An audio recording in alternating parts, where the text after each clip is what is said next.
تو یہ جو تھا جو گول تھا وہ ان کنٹریز کا انہوں نے کیسے اچیو کیا in the form of joint comprehensive plan of action in 2015. Stuxnet جو ہے وہ ایک طرح کا وائرس آپ سمجھ لیں کہ ہے، اور یہ فرسٹ ٹائم 2010 میں ڈسکور ہوا تھا، تب ہی جب یہ ایران کی نیوکلیئر فیسلٹی پر اٹیکس ہوئے تھے. اور یہ کہا جاتا ہے کہ یہ 2010 سے پہلے مطلب 2005 سے اس کی اوپر کام کرنا شروع کر دیا گیا تھا. تو یہ بیسیکلی جو ہے اٹیک کرتا ہے وہ supervisory control and data acquisition کو، یعنی کہ عام الفاظ میں ہم یہ کہہ سکتے ہیں کہ جو ایک نیٹ ورک آف کمپیوٹرز ہوتا ہے اور اس میں جو گرافیکل یوزر انٹرفیس ہے اور اس سے جو کمیونیکیشن ہے وہ اس سارے سسٹم کو یہ وائرس اٹیک کرتا ہے، اور اس کے ذریعے ایران کے جو نیوکلیئر پروگرام ہے اس کو اٹیک کیا جاتا رہا ہے. لیکن آج تک کسی بھی کنٹری نے اس کی رسپانسبلٹی نہیں قبول کی ہے. اس کو ہم کہہ سکتے ہیں کہ یہ ایک طرح کا وارفیئر ہے یا یہ سائبر ویپن ہے جو کہ اسرائیل اور یونائٹڈ اسٹیٹس نے مل کر ڈیولپ کیا تھا، اور اس ایفرٹ کو کہا جاتا ہے اولمپک گیمز. اب ہم آگے دیکھتے ہیں کہ ریسنٹلی کیا ہوا ہے. تو 28 اکتوبر 2020 کو انٹرنیشنل اٹامک انرجی ایجنسی جو ہے اس نے کچھ تصویریں جاری کی جس میں یہ کہا گیا کہ ایران نے جو ہے اپنی جو نیٹنز کی نیوکلیئر فیسلٹی ہے وہاں پہ کچھ نئے پلانٹ لگائے ہیں. اور مارچ 2021 میں ایران نے جو یورینیم انرچمنٹ ہے اس کو ری اسٹارٹ کر دیا نیٹنز میں with third set of advanced nuclear centrifuges in a series of violations of 2015 nuclear accord. U S کے جو JCPOA ایکارڈ ہے اس کے ودرا کرنے کے بعد سے اب مارچ 2021 میں ایران نے دوبارہ سے یورینیم انرچمنٹ کا اپنا پروگرام شروع کر دیا. 10 اپریل کو کیا ہوا کہ ایران نے جو اپنے نئے سینٹریفیوجز لگائے تھے ان کے اندر انہوں نے یورینیم ہیگزا فلورائڈ گیس کو انجیکٹ کرنا شروع کیا. لیکن اگلے ہی دن کیا ہوا کہ ایک ایکسیڈنٹ ہوا اور اس سے الیکٹریسٹی ڈسٹریبیوشن کا نیٹ ورک خراب ہو گیا. 11 اپریل کو ایران نے کہا کہ یہ انسیڈنٹ جو ہے وہ پاور فیلئر کی وجہ سے ہوا تھا and that there were no injuries.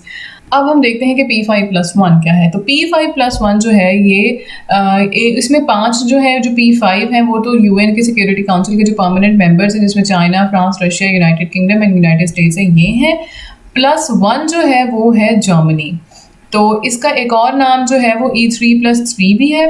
اور یہ جو ہے 6 ورلڈ پاورز کا گروپ ہے جو 2006 میں اکٹھا ہوا تھا ڈپلومیٹک ایفرٹس کے لیے اگینسٹ ایران، تاکہ ایران کو اس کے نیوکلیئر پروگرام کے حوالے سے جو بھی سینکشنز ہیں یا اسے روکا جائے یا اس کو پابند کیا جائے کچھ لمیٹیشنز کا. تو joint comprehensive plan of action تھا وہ، جس کے تحت یہ ڈیسائیڈ کیا گیا تھا کہ ایران نے اس ٹریٹی کے اوپر سائن کیے تھے اور ان 6 کنٹریز نے P5+1 نے بھی. اور اس کے بعد اس کو ایران نیوکلیئر ڈیل بھی کہا جاتا ہے یا ایران ڈیل بھی کہا جاتا ہے، جس میں ایران کا جو یورینیم انرچمنٹ کا پروگرام ہے یا جو نیوکلیئر پروگرام ہے اس کو لمٹ کیا گیا تھا. تو joint comprehensive plan of action, یہ جو ٹریٹی ہے JCPOA یہ سائن ہوئی تھی ویانا میں 14 جولائی 2015 کو، اور اب ریسنٹلی دوبارہ سے اس کے اوپر بات چیت ویانا میں ہی شروع ہونے جا رہی ہے between Iran and the P5+1. اب ہم دوبارہ سے آتے ہیں ایڈیٹوریل کی طرف. تو سنڈے کو ایرانی نیوکلیئر فیسلٹی جو نیٹنز ہے اس کو ٹارگیٹ کیے گئے ایک اسمال ایکسپلوژن کے تھرو، جس کو ایران نے کہا کہ یہ ٹیل اویو یعنی کہ یہ اسرائیل کا کام ہے. While sections of the Israeli and American press have pointed to the Jewish state's role. اب یہ ہے کہ کچھ جو امیریکن نیوز پیپرز ہیں انہوں نے، جیسے کہ نیو یارک ٹائمس میں یہ بات آئی کہ اس میں اسرائیلی جو ہے انٹیلیجنس ایجنسی انوالو ہو سکتی ہے. تو Israel has long been trying to neutralise Iran's nuclear capability, کیونکہ ایران کا رائول ہے اسرائیل. اور پاسٹ میں بھی اس طرح کے کافی سارے اٹیکس ہوتے رہے ہیں جس میں اسٹکس نیٹ میل ویئر کے تھرو، جیسے ہم نے پہلے دیکھا کیسے اٹیک کیا گیا ایران کی جو نیوکلیئر فیسلٹی ہے اس کو کئی بار. اور اس کو ہم کہتے ہیں کہ یہ ایران اور اسرائیل کے درمیان جو شیڈو وار ہے. لیکن اب جو ریسنٹلی یہ اٹیک ہوا ہے اس سے کچھ دور نہیں کہ یہ جو ڈھکی چھپی جنگ ہے، یہ جو پراکسی وار ہے یا پھر جو شیڈو وار ہے یا کوورٹ وار ہے، یہ ایک ہاٹ وار میں تبدیل ہو جائے. کیونکہ اس سے پہلے یہ بھی ہو چکا ہے کہ جو میری ٹائم اٹیکس ہیں وہ کافی زیادہ کہ ایران اور اسرائیل نے ایک دوسرے کے اوپر اور ہر بار ایک دوسرے کے اوپر ہی انہوں نے الزام ڈالے. پھر یہ کہ انٹرنیشنل کمیونٹی جو ہے اسپیشلی اسرائیلز ویسٹرن بیکرز جو ایران ویسٹ میں جو اسرائیل کے سپورٹرز ہیں جیسے کہ یو ایس ہے, تو وہ ٹرولی یہ چاہتے ہیں کہ جو یہ جے سی پی او اے کی ڈیل ہے وہ ریوائیو ہو جائے, جیسے کہ ابھی جو بائیڈن جب سے آئے ہیں وہ یہ چاہتے ہیں کہ یہ ڈیل جو ہے یہ ریوائیو ہو, اور جو بھی آگے مڈل ایسٹ میں کوئی اور آگے فریش کانفلیگریشن نہ ہو. سو دے مسٹ کمیونیکیٹ ٹو دیر. تو اب ان کا یہ کام بنتا ہے کہ وہ جو اسرائیل ہے اس کو یہ بتائیں کہ یہ جو طریقہ کار ہے یہ صحیح نہیں ہے اور اس سے مزید برے نتائج کا سامنا کرنا پڑ سکتا ہے. اب آگے یہ کہا گیا ہے کہ اسرائیل کو چاہیے کہ یہ اس طرح کے ڈھکے چھپے حملے نہ کرے, کیونکہ اس سے حالات مزید کشیدہ ہو سکتے ہیں. جو کلوک اینڈ ڈیگر گیم ہے یہ اسی طرح کا کوئی مسٹری یا سیکرٹ ایونٹ ہے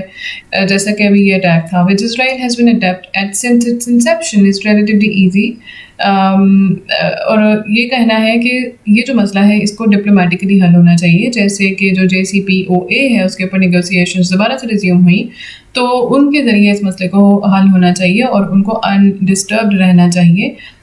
بائی ہاسٹائل ایکٹرز سیکنگ کنفرنٹیشنز. اور ایران کو چاہیے کہ وہ اپنا بیہیویئر تھوڑا ریسٹرینٹ رکھے, لیکن اگر کسی بھی طرح کا کوئی کانفلکٹ ہوتا ہے تو اس کی ساری جو ذمہ داری ہے یا اس کا جو خمیازہ ہے وہ اسرائیل کو بھگتنا پڑے گا. جو بیئر دی بنٹ آف ایڈیم ہے اس کو ہم پہلے اپنی ایڈیمز والی پلے لسٹ میں کور کر چکے ہیں, یہاں آئی بٹن میں آپ کو اس کا لنک مل جائے گا, وہ آپ دیکھ لیجئے. تو ایران نے اب اپنی جو یورینیم کی افزودگی ہے اس میں 60% تک اضافے کا اعلان کر دیا ہے, اور ایران کے اس اعلان سے اور اسرائیل کے اس اٹیک سے جو اب ویانا میں جاری مذاکراتی عمل ہے یعنی کہ جے سی پی او اے کی ٹاکس ریزیوم ہوئی ہیں, ان کے اوپر سوالات کھڑے ہو گئے ہیں.